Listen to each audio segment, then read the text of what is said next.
Donald Trump fired Joe Biden again. This is like the third time now. Well, I guess the first time he really fired him or caused him to be fired by his own party was during the debate where Donald Trump single-handedly destroyed Joe Biden's 50-year career. After that, his own party turned on him. The Democrats, Barack Obama, Nancy Pelosi, Chuck Schumer, they all decided they were going to mount a palace coup and get Joe Biden out of there because, well, he's cuckoo. Thank you. Appreciate that. Kamala Harris then became the nominee. Donald Trump basically fired her too. And now Donald Trump has refired Joe Biden. Last night on Truth Social, he posted the following: "There is no need for Joe Biden to continue receiving access to classified information. Therefore, we are immediately revoking Joe Biden's security clearances and stopping his daily intelligence briefings."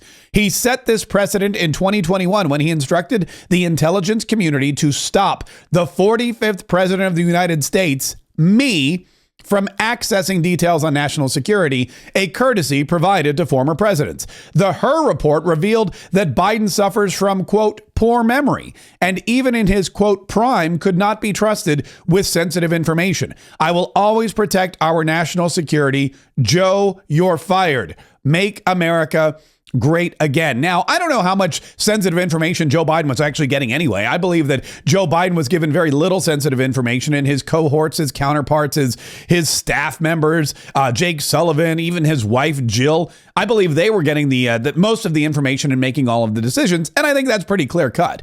Joe Biden at this point, I mean, if he's even still getting classified briefings, he can't process the information. He can't understand what's going on. The guy can barely speak. And so Donald Trump canceling this information, he says, look, we're not going to give somebody with a poor memory who's on the brink of dementia, who an official government report, an investigator has already said, this guy is too old to stand trial. He's got his memory so bad, he's so far gone, he can't even stand trial. So we're not going to charge him with any crimes, but we're going to give him sensitive classified information. Donald Trump says absolutely not. Also, is there a little bit of retaliatory effort in this? Maybe. But Joe Biden did start the precedent. When Donald Trump left office, there was no reason why he shouldn't have continued to receive intelligence briefings. But Joe Biden trying to push forward this narrative that Donald Trump was a threat to the United States of America, that Donald Trump somehow mounted an insurrection at the Capitol building, that Donald Trump was trying to destroy democracy. By continuing that narrative, he couldn't possibly allow Donald Trump to get sensitive information. And intelligence briefings also, let's be honest, they probably were plotting against Donald Trump and they didn't want any information to get out, which makes perfect sense. So Donald Trump has now revoked all of Joe Biden's security clearances, denied him access to any sensitive documents, and basically said, you're done. Your days as a presidential advisor, as a national security expert are over. And again, he's got the information and he's got the evidence to prove it, because that report, when Joe Biden's garage was investigated for housing top secret documents, showed that this guy is way too old and way too mentally incapacitated to stand trial. So of course, we definitely cannot and should not ever trust him with any sensitive documents, especially pertaining to our nation's national security. Donald Trump had a couple of other things that he truth socialed about. One other thing that he wanted to do is make the Kennedy Center great again. At my direction, he writes, we are going to make the Kennedy Center in Washington, D.C. great again. I have decided to immediately terminate multiple individuals from the board of trustees, including the chairman, who do not share our vision for a golden age in arts and culture. We will soon announce a new board with an amazing chairman, Donald J. Trump. Just last year, the Kennedy Center featured drag shows, specifically targeting our youth. This will stop. The Kennedy Center is an American jewel and must reflect the brightest stars on its stage from all across our nation. For the Kennedy Center, the best is yet to come. The DE&I initiatives that Donald Trump is wiping out in the military, in all aspects of government, in our schools, in our education system, is not going to stop at the doors of the Kennedy Center. When you look at the arts and the entertainment world, that's how the majority of these DEI initiatives, that's how the majority of these transgender I guess you would say these transgender brainwashers. That's a good way. That's how they enter into the youth of America, through drag shows and art shows and books readings and all kinds of other weird stuff. And Donald Trump says that's going to stop too. There's going to be no more grooming with any federal tax dollars, and that includes the Kennedy Center as well. Now, there's already been a little bit of backlash. There's already been people saying Donald Trump has no authority to fire the board of the Kennedy Center. There's also been people who have already been saying, hey, you know what? While we're hiring new board members for the Kennedy Center, I raise my hand. I would love to sit on the board of the Kennedy Center. And some of these people are even more patriotic Americans, people that I think are more in tune and aligned with the value of Donald Trump voters. One of them is John Rich from Big and Rich, who wrote on X, I'd like to be considered to be on the Kennedy Center board, with a little OK sign, and replying to Donald Trump. So we'll see what happens. But it appears that Donald Trump is set on making America great again from every aspect, from an economic aspect, from a military aspect. We're going to drill, baby, drill. And of course, we're going to root out DEI and all these other ridiculous things, from girls' sports and also performances at the John F. Kennedy Center in Washington, D.C. Donald Trump also had a big day yesterday. It was his second state visit, or his second official visit, from a visiting dignitary, another leader from another country. Benjamin Netanyahu, you may remember, showed up earlier in the week when Donald Trump said, hey, we're going to take over Gaza, and ruffled some feathers. This time it was Shigeru Ishiba, the Prime Minister of Japan. Prime Minister Shigeru Ishiba visited with Donald Trump. It was their first time meeting, and the Prime Minister was a little bit starstruck. Met with President Trump in person.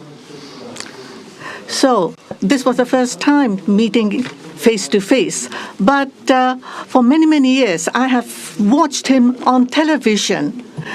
So it was quite I was so excited to see such a celebrity on television, to see in person.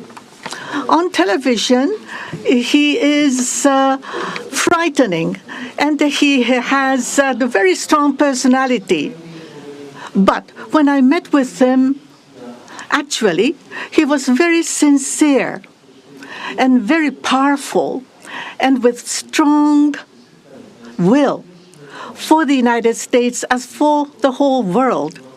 Yeah. So interestingly enough, prime ministers, they're just like us. He said, the first time I met with Donald Trump, this is the first time that I met with President. Prime ministers, they're just like us. They watch Donald Trump on television. They feel intimidated by him. And then when they finally meet him, they go, oh, he's just a big deal. He's just the nicest guy ever. But it's interesting to see the prime minister of another country finally meeting Donald Trump and saying, wow, it's like meeting a celebrity. Not only did he meet with Donald Trump and not only was he starstruck, but he also brought a whole bunch of money with him and dedicated a massive investment from Japan to the United States of America, once again, solely because of Donald Trump's leadership. Also, with the inauguration of President Trump, the momentum for Japanese companies to invest in the United States is growing even stronger. Today, I conveyed my willingness to cooperate together to elevate Japan's investment in the United States to an unprecedented amount of $1 trillion. That's trillion T, by the way, $1 trillion. That means that in the 20 days or so that Donald Trump has been president, he's brought into the country not $1 trillion, but now $2 trillion.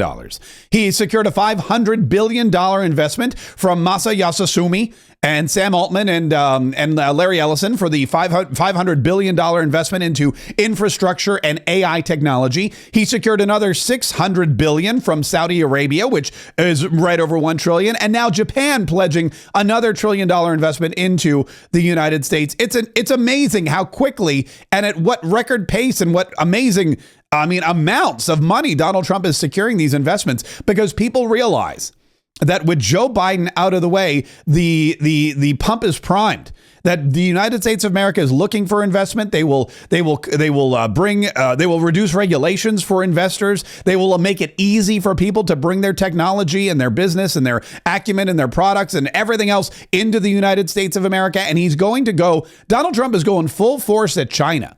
He's going to the Asian countries and the Middle Eastern countries, and he's saying, look, first of all, not only are you not allowed to do business with China, or I'm going to sanction you or tariff you or do anything else, not only is he putting the kibosh on anyone doing business with China, he's then making it way easier and more palatable and more exciting for them to bring all their money here to the U.S. And this is just another example of it. And one of the things that Prime Minister Ishiba Ishibo was very excited about was the concept of Donald Trump drilling for oil, especially in Alaska, which houses one of the largest oil reserves in the world that has been untouched and untapped until now. Well, we didn't discuss tariffs too much. We really discussed many other things, including the pipeline in Alaska, which I think is going to be maybe the most exciting thing with Doug and Chris. We discussed that at length, the pipeline. I mean, it seemed to be of great interest to them. We have potentially more oil and gas than in Saudi Arabia, just in Alaska. We have the most of any country in the world. It's a big asset for the United States, but we haven't used it. We go to Venezuela, we go to other places to take oil and gas, and we have more than anybody. It's an amazing phenomenon that took place over the last 4 years. Nobody understands it, including the people that were in charge of it. They had no clue what they were doing. So it was a big problem. They were surprised, actually, too. They were saying, why didn't they wouldn't sell them LNG. They wouldn't sell it. Japan wanted to buy LNG, and Biden wouldn't sell it. And I'm trying to figure that one out. Maybe it was the environment. Liquid natural gas, by the way, if you're wondering what LNG is. But Donald Trump saying, look, we have a massive amount. We have a massive amount of energy. We could be drilling, we could be excavating, we could be refining, and we could be selling it to everybody in the world. We have customers lined up at the door. Wouldn't you rather, if you're Japan or if you're, another country out there who's democratic and freedom loving, wouldn't you, South Korea, for example, wouldn't you rather come to the United States to buy your energy instead of having to go wheel and deal with heathens and evil deed doers like Vladimir Putin or, what's his name in Venezuela, or even in the Middle East where OPEC is kind of a cartel that really takes advantage of the entire world? Wouldn't you rather come to the United States and get your oil? With the United States of America drilling for oil and tapping into our natural resources, again, Donald Trump correctly saying we have more than anyone else. Alaska is... it is enough. There's enough energy in Alaska to turn this country into Dubai.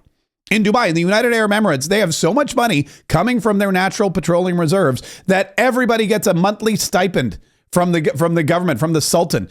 The Sultan of Dubai gives everybody money. That's why they all drive around in Mercedes Benzes and BMWs and have Louis Vuitton bags. It's not because they're all lawyers. It's because they get free money from the government because he shares the wealth with their citizens. Imagine what we could do here in the United States if we just tapped into that wealth in Alaska that's been sitting there untouched for some ridiculous reason. Donald Trump also talked about a bunch of other things. He took some questions. And as you can imagine, one of the big questions that was on everyone's mind was Elon Musk and Doge and the Department of Government Efficiency and USAID and what on earth were they going to tap into next? And Donald Trump assured everybody in the room and everybody watching at home and all the media, he goes, oh yeah, USAID?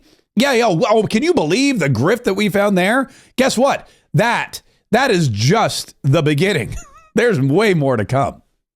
What we're doing, if you look at what has just taken place with respect to some of the investments that have been made on another agency that people have been talking about for years, but nobody did anything about it, it's absolutely obscene, dangerous, bad, very costly. I mean, virtually every investment made is a con job.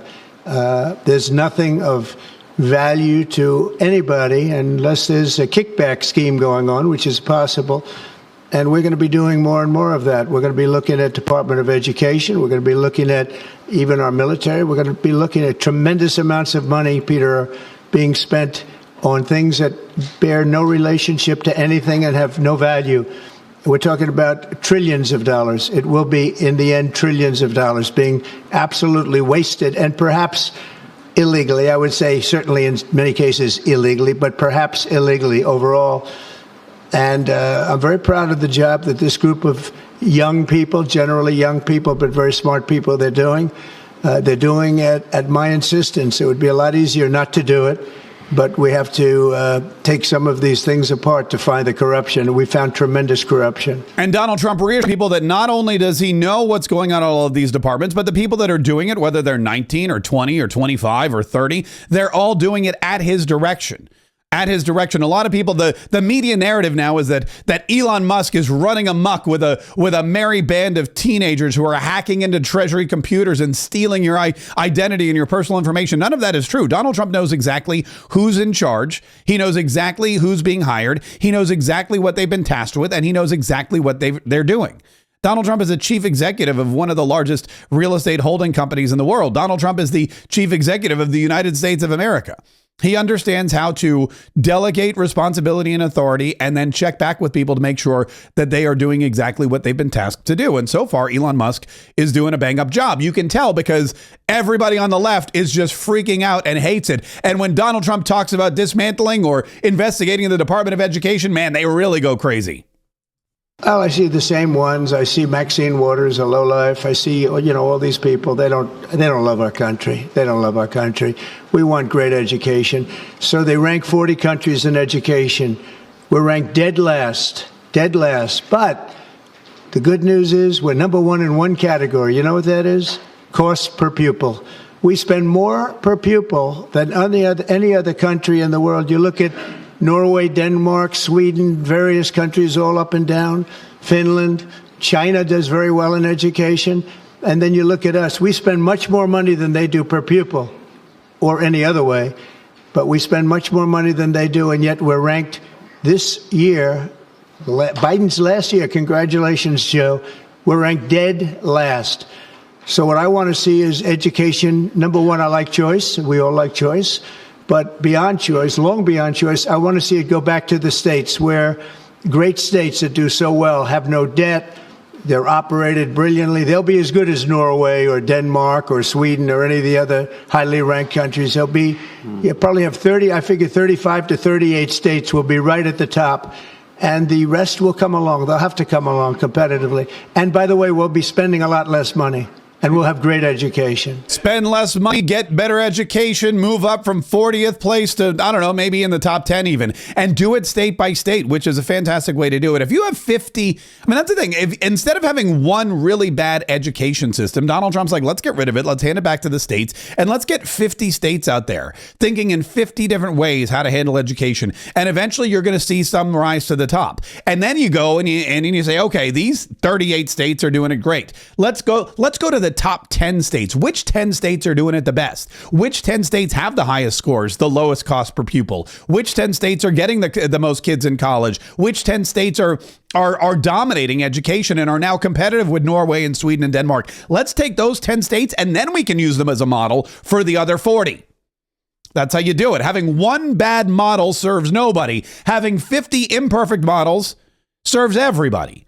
Donald Trump, again, understands that. The media and the left does not. And then, of course, Caitlin Collins from CNN got a chance to ask her question, and she wanted to know, Mr. President, are you going to allow Elon Musk to run amok in the Pentagon? The Pentagon? And here, of course, was Donald Trump's response. Have you directed Elon Musk to review Pentagon spending, given it's the biggest discretionary spending in the federal budget? Yes, I have. Pentagon, education, just about everything. We're going to go through everything, just as it was so bad with what we just went through with this horrible situation we just went through. And I guess 97% of the people have been dismissed. It was very, very unfortunate. You're not going to find anything like that, but you're going to find a lot. And I've instructed him to go check out education, to check out the Pentagon, which is the military. And, sadly, you'll find some things that are pretty bad. But I don't think proportionally you're going to see anything like we just saw. Proportionally, you will not see anything like we just saw at the USAID. Proportionally, you're not going to see any kind of waste or grift or government spending like we saw at the USAID. You'll see some stuff that's going to happen. Donald Trump started with the worst, and now he's going through every agency. And the Pentagon has failed, 9 audits in a row? You definitely need to do something differently. If you fail 9 audits, you need you either have a bad auditor or a bad Pentagon. And I think we know the answer to that. Donald Trump has a new auditor in town. It's Elon Musk. He's got a great big red hat and he's ready. and he's ready, willing, and able to use it. Listen, there's going to be so much more news constantly popping up all weekend long, and every single day we bring you the 47 Daily Podcast. So if you have not yet subscribed, make sure you do it. Make sure you subscribe to this channel. Make sure you subscribe to this podcast, and BT Dubs, which stands for By the Way. I have a second daily podcast called Mark Kaye Saves the Republic. It's longer form. There's interviews. There's more news. There's all kind of fun stuff. So if you've enjoyed this and you're like, wow, where can I hear even more great news, Mark Kaye? The answer is Mark Kaye Saves the Republic. Go to your favorite podcast platform, search Mark Kaye Saves the Republic, download, listen, and enjoy.